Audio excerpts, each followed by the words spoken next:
Mais avant cet échange, j'appelle, eh bien, je crois qu'on a le temps, oui. On va passer directement avec Fabien Boucher-Lana. Donc, Fabien Boucher-Lana, donc, qui est ingénieur conseil à la Chambre d'agriculture du Lot. Voilà, je vous laisse monter. Alors, vous avez conduit une étude sur la faisabilité thermique du soja en dérobé après une culture d'hiver. Donc, c'est une expérimentation bien précise et c'est une étude qui a été menée en réponse à un contexte, bien sûr, climatique changeant, avec notamment des hivers plus doux, comme on l'a vu ce matin avec les intervenants, des printemps plus chauds et puis des cumuls de températures de plus en plus élevées. Donc, vous avez fait des tests sur cette culture soja du dérobé. Alors, vous allez nous en parler. Pour ça, vous allez vous appuyer sur une présentation. Et à l'issue C'est de ça. votre présentation, eh bien, vous pourrez poser toutes les questions à nos quatre débatteurs qui sont là. D'accord, merci. Bonjour à Très tous. bien. Tiens. Ah non. Qu'est-ce que tu veux? Elle est là. Elle est là.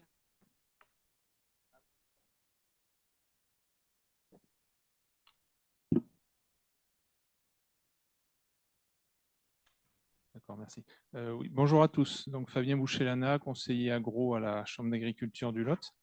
Donc, cette réflexion là sur la possibilité de faire 2 cultures en un an s'inscrit un petit peu dans la recherche on va dire, d'opportunités pour pallier un peu à la misère que Vincent malheureusement nous a prédit, hein, surtout dans le Lot. Hein. Vous avez vu les cartes ce matin, on n'est pas épargné.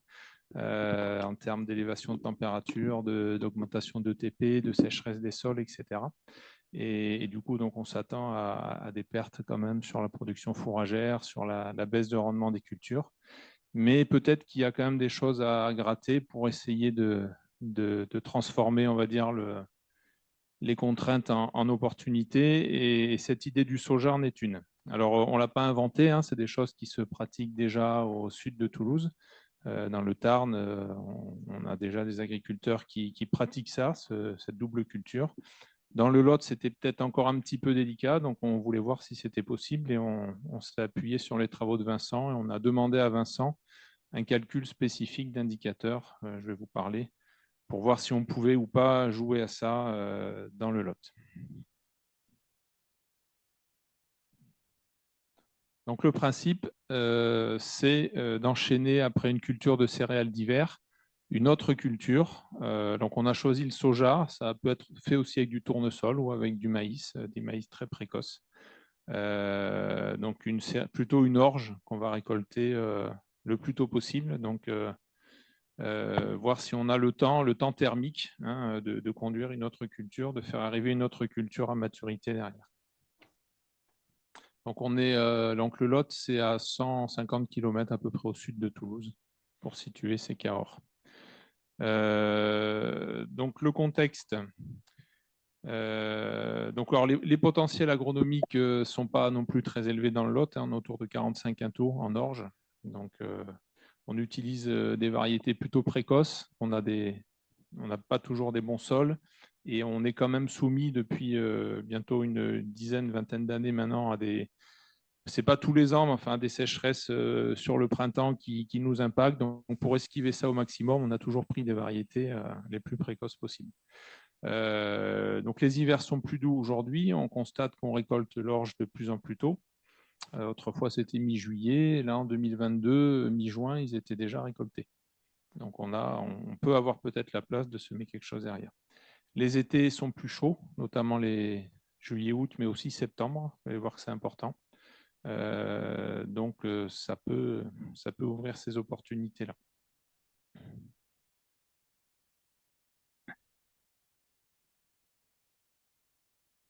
Alors, pourquoi on a choisi le soja?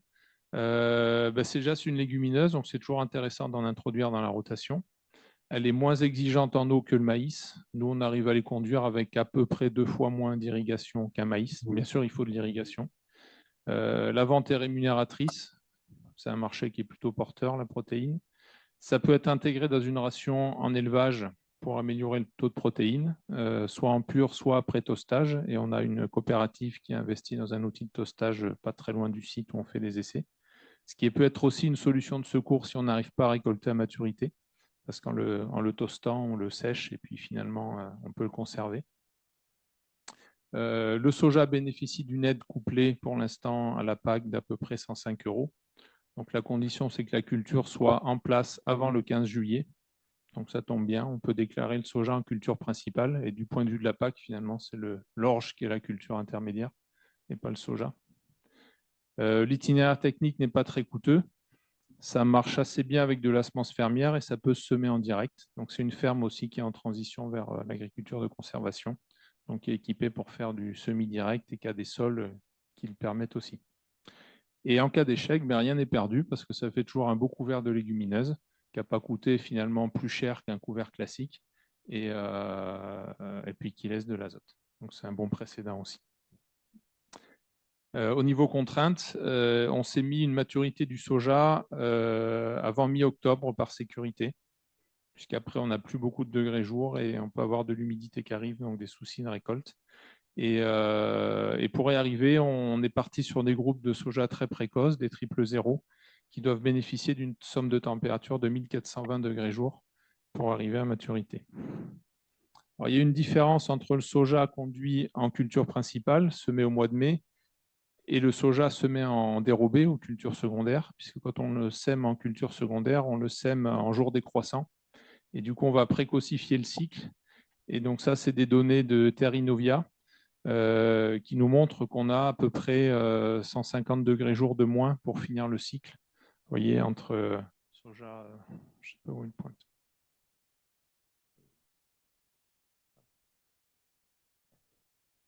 Donc un soja triple zéro en culture principale semé en mai, il faut 1570 degrés jour et seulement 1420 quand on le sème après le solstice d'été.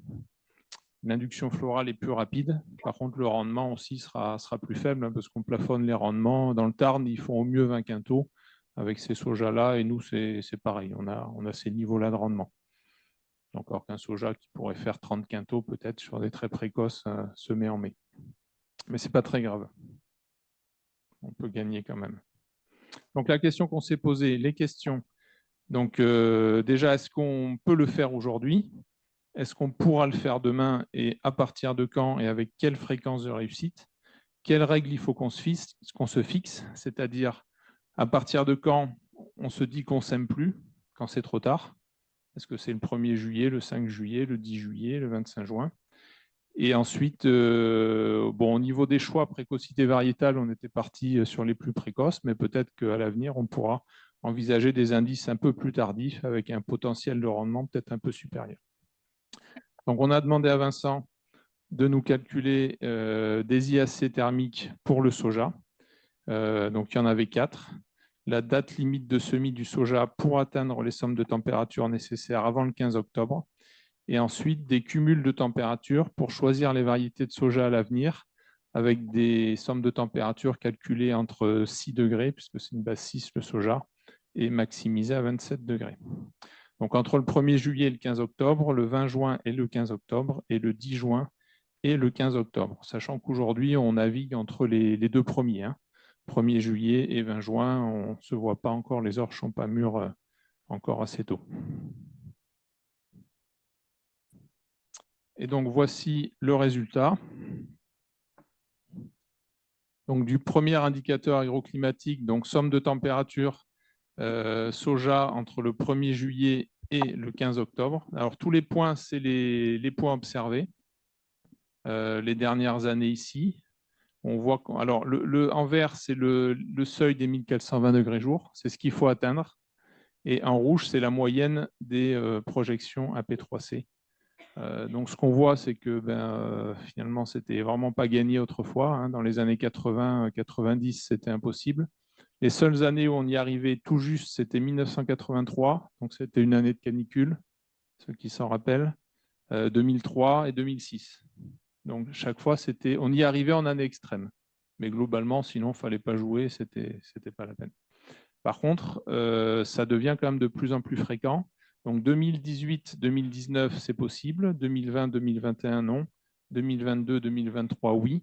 Cette année, non, à cause du mois de septembre. On n'était pas trop mal, mais en fait, on se rend compte que c'est le mois de septembre qui fait toute la différence par le jeu du plafonnement à 27 degrés. Donc, on aurait presque pu te demander de nous calculer la température du mois de septembre. Finalement, ça aurait presque suffi pour le... Parce qu'on se rend compte que finalement, juillet-août, c'est très similaire, en fait, les avancées dans les degrés jours. Et c'est septembre qui fait que ça tombe ou ça passe, quoi. Donc, cette année, ça passera probablement pas. Et septembre n'est pas fini, mais on est encore loin du compte. Donc là, les conséquences, c'est que c'était possible uniquement en année extrême avant 2010. Ça devient possible, sur les 10 dernières années, ça a été possible 4 années. Et selon les projections, on va dire que ça devrait être possible peut-être une année sur deux à partir de 2030, si on se réfère à cette moyenne en rouge. Le croisement des lignes se fait en 2030. Et de plus en plus probable à l'avenir, sachant qu'en plus les récoltes d'orge vont continuer à se précocifier, donc on a quand même espoir, si on continue ça, d'arriver à semer ça vers le 20-25 juin, et à ce moment-là, on se garde pas mal de marge. Donc les règles qu'on se fixe aujourd'hui, par contre, c'est semer avant le 1er juillet. Si ce n'est pas possible, on fait autre chose, on fait un couvert. Ou alors on se dit que ça sera un couvert de soja, mais sans espoir de récolte. Choisir des variétés très précoces, utiliser de la semence fermière pour limiter le risque économique. Semer en direct très rapidement après la récolte de céréales. Donc ça, c'est la course, hein. Terrinovia nous dit qu'un jour perdu au semis, c'est 3 à 4 jours perdus à la récolte. Donc, si on décale de 5 jours le semis, on décale de 15 jours la récolte. Donc, comme on est en limite sur le 15 septembre, il faut aller très vite. Donc, ça fonctionne avec de l'irrigation. Là, on est chez un éleveur. Donc, il récolte son orge, il sort la paille, il la met, il presse, il met des balles en bord de champ. Et puis le soir ou le lendemain, il sème son soja et il fait son désherbage après. Voilà. Et puis, on pilote l'irrigation, bien sûr, chez lui depuis un moment. Si on regarde l'autre IAC, semé le 20 juin, donc là, on se rend compte que c'est quand même assez possible, finalement, depuis un moment. Mais bon, sauf qu'on a rarement les orges qui sont mûres au 20 juin. Mais finalement, hein, ça, c'est toujours le même indicateur. Ça, c'est celui de 1500 degrés jour pour des colzas un peu plus tardives, des zéros. Là, c'est triple 0 et 0. Donc voilà, si on sème au 20 juin, globalement, ça marche pas mal sur les très précoces et ça commence à marcher même sur des plus tardifs.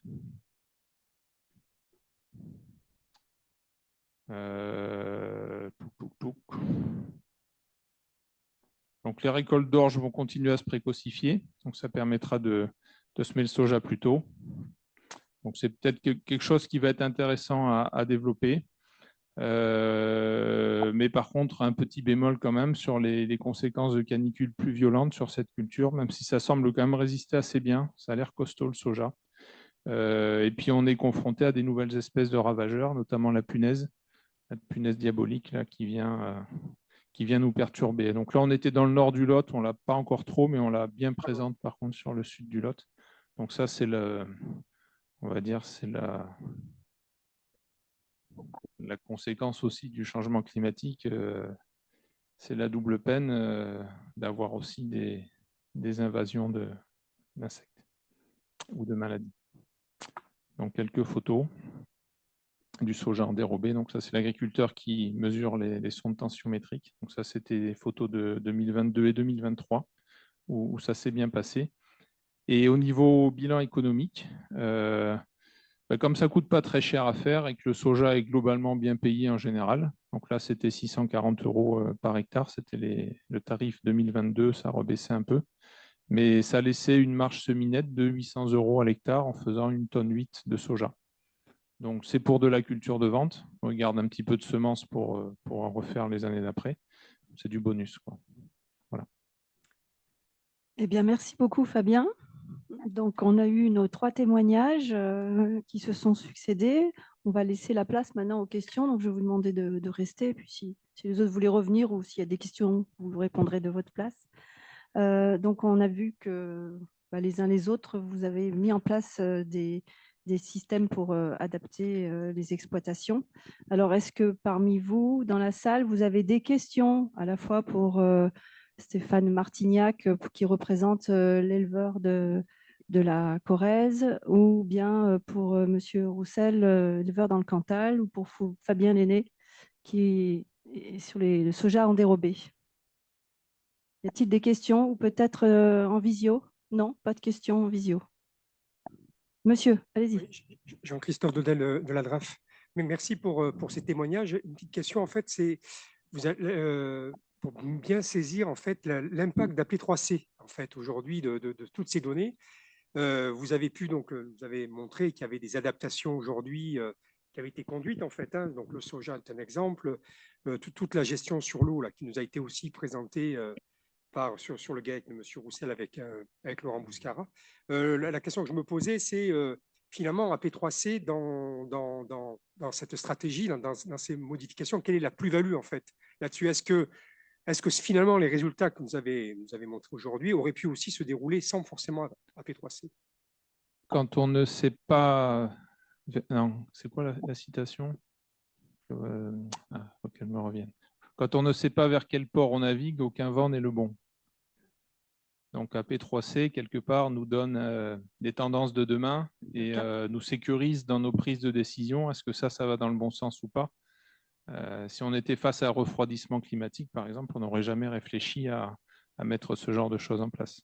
Mais là, ça nous permet déjà de qualifier puis de quantifier. On sait que à partir de 2030, on pourra s'appuyer économiquement, par exemple, pour l'exemple qui me concerne, sur cette culture-là, puisqu'on la réussira quasiment systématiquement. La même question, peut-être Stéphane Martignac. Est-ce que justement, pour répondre à monsieur, est-ce que les données, en quoi les données AP3C vous ont incité ou incité monsieur Delmont à apporter les améliorations à son exploitation, les adaptations plutôt? Oui, si on regarde un petit peu la précocisation qui nous a été proposée, en tout cas, et qu'on observe, effectivement, on a tout intérêt à aller chercher le fourrage, aussi bien que par le pâturage. Et donc, c'est le pourquoi le pâturage tournant a été mis en place sur la totalité de l'exploitation. Et après, de faire des récoltes précoces pour aussi sécuriser la partie stock. Donc effectivement, le fait de savoir un petit peu, comme tu disais, où est-ce que le vent va nous porter, ça nous aide à donner en tout cas une direction, c'est plutôt intéressant. Ouais. Oui, c'est la base des travaux, de réflexion qui sont portés ensuite concrètement sur les exploitations. Je pense que vous avez travaillé de la même manière. Je crois que vous avez même eu une intervention de M. Caillez, il me semblait, si vous voulez répondre, M. Bouscara ou M. Roussel. Il suffit d'appuyer sur les micros.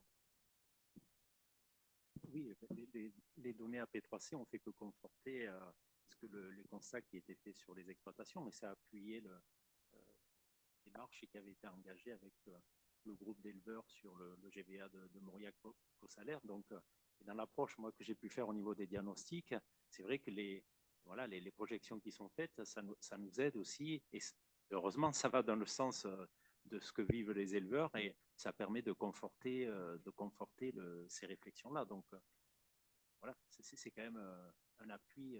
C'est un réel outil. Vous avez une autre question?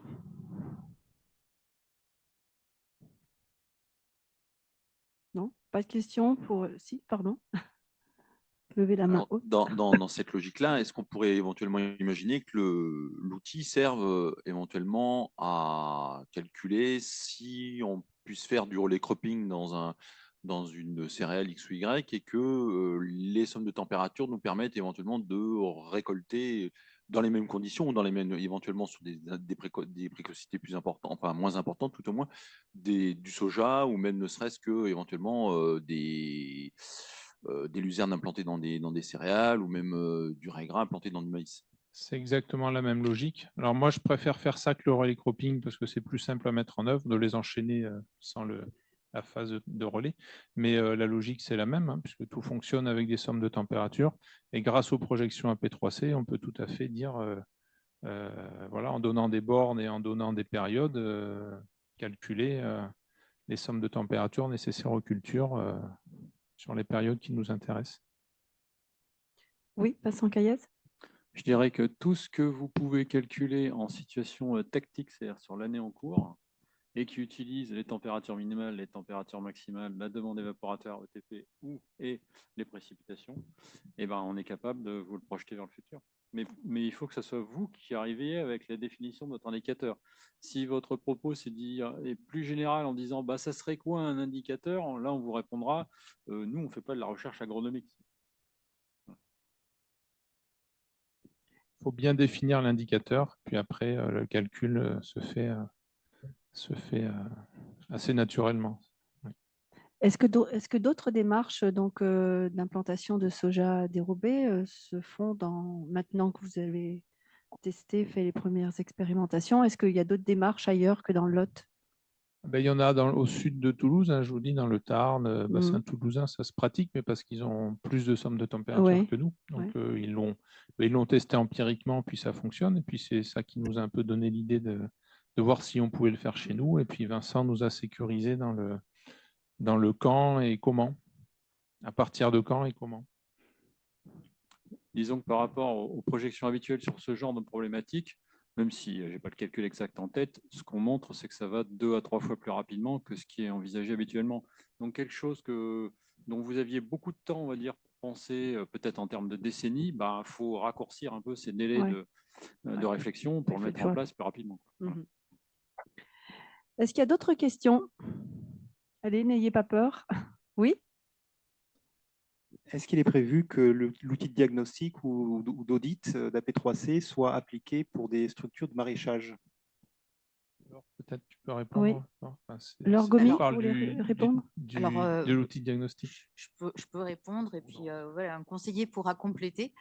En fait, oui, l'outil de diagnostic, pour l'instant, on a beaucoup travaillé sur la partie élevage puisqu'on est sur le Massif central et que évidemment c'est la production qui domine.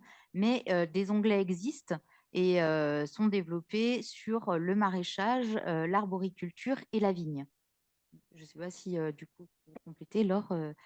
Voilà. Sur le même principe, c'est un onglet particulier en fait. Au lieu d'être sur le fourrage et le bien-être animal, c'est sur d'autres productions. Oui, exactement. J'ai présenté essentiellement élevage parce que c'est ce sur quoi on a pris l'exemple. Mais après, on a sollicité également des collègues conseillers Viti, Arbo et maraîchage pour créer des onglets spécifiques. Mais il n'a pas encore été testé, donc à voir.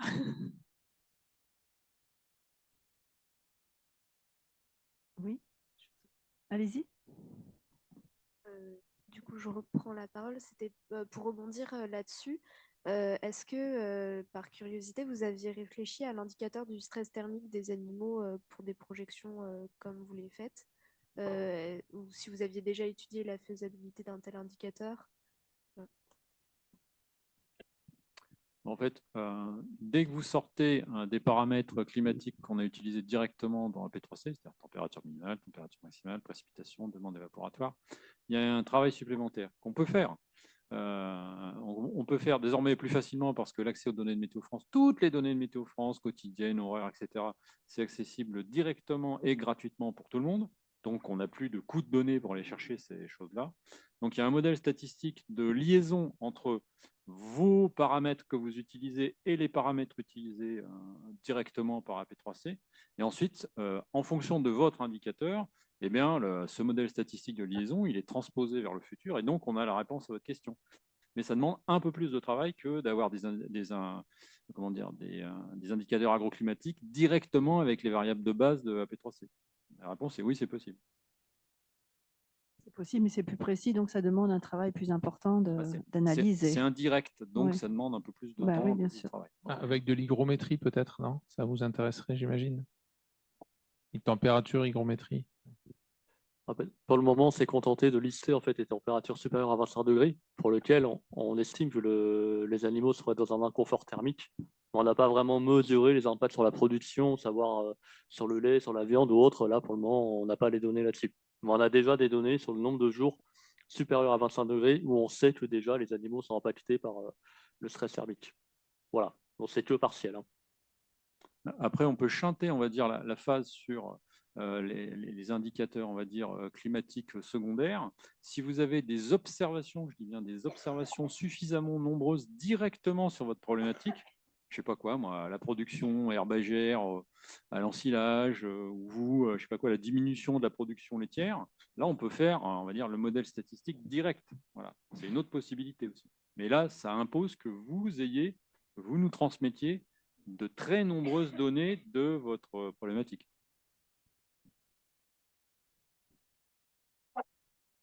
Avez-vous des questions, notamment pour nos 2 témoins producteurs sur la mise en place de leurs actions?